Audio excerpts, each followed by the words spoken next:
C'est ce poste de péage numéro 2 de la Lifula, flambant neuf depuis son inauguration en 2017, ici dans le département du Poul, baigné dans une atmosphère de grande fête, qui a servi de cadre à la cérémonie de mise en concession de la route nationale numéro 1 Brazzaville-Pointe-Noire, longue de plus de 510 km et inaugurée le 1er mars 2016, dont la mission de l'entretien et de la gestion sous forme de partenariat public-privé a été confiée après appel d'offres international à une nouvelle société de la place créée dénommée la Congolaise des routes. Le chef de l'État congolais Denis Sassou Nguesso, aussitôt arrivé sur les lieux, reçu par le préfet du département du Poul, après avoir franchi le péage, paye lui-même la taxe, montrant l'exemple, comme quoi le péage est désormais obligatoire. Nulle couche sociale n'est épargnée avant de visiter les installations.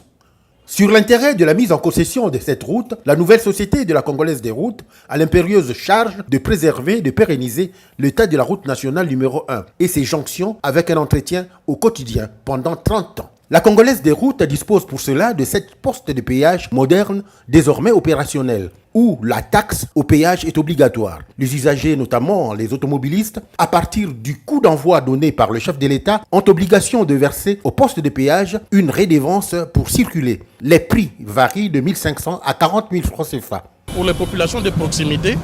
il faut toujours mettre en place le modèle que font tous les pays du monde. C'est-à-dire que les abonnements se mettent en place en tenant compte de la proximité, en tenant compte du fait qu'il y en a qui vont et viennent, qui travaillent tous les jours, qui vont le matin, qui reviennent le soir. Donc il y a un système d'abonnement qui doit être mis en place pour que chacun, tout cela ne puisse pas lourdement peser sur ceux qui vivent au voisinage. Les recettes générées pour ce partenaire de l'État qu'est la Congolaise des routes lui serviront à l'entretien et à la maintenance de la route que l'on espère au bout de 30 ans sera rechargée, réhabilitée et bien conservée.